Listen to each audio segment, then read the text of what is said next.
আওয়ামী লীগের বিচার ও তাদের কর্মকাণ্ড প্রতিহত করতে দেশের বিভিন্ন জেলায় গণজমায়েত ও মিছিল করেছে বৈষম্য বিরোধী ছাত্র আন্দোলন ও বিএনপি নেতাকর্মীরা।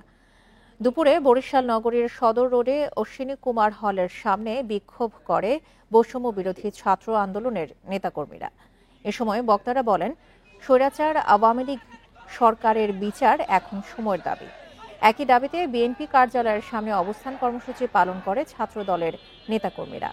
কেন্দ্রীয় কর্মসূচির অংশ হিসেবে দুপুর 12টা থেকে রাজশাহীর নগরীর সাহেব বাজার 0 পয়েন্টে গণজমায়েত কর্মসূচি পালন করেন বৈষম্য বিরোধী ছাত্র আন্দোলনের নেতাকর্মীরা।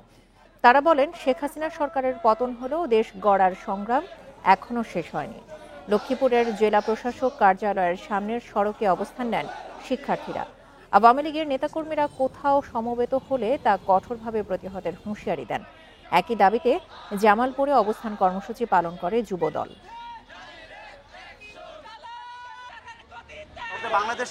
বাংলাদেশের মধ্যে অস্থিতিশীল করার জন্য তারা আজকে মাঠে নামার একটা পুরো পরিকল্পনা ছিল।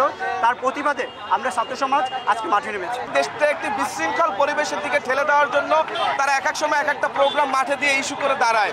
বিচার প্রক্রিয়া শেষ না হওয়া পর্যন্ত এবং আওয়ামী লীগ জনগণের সামনে বাংলাদেশের জনগণের কাছে ক্ষমা না চাওয়া পর্যন্ত এবং বাংলাদেশের মানুষ ক্ষমা না করা পর্যন্ত তারা বাংলাদেশের মাটিতে রাজনীতি করতে পারবে না।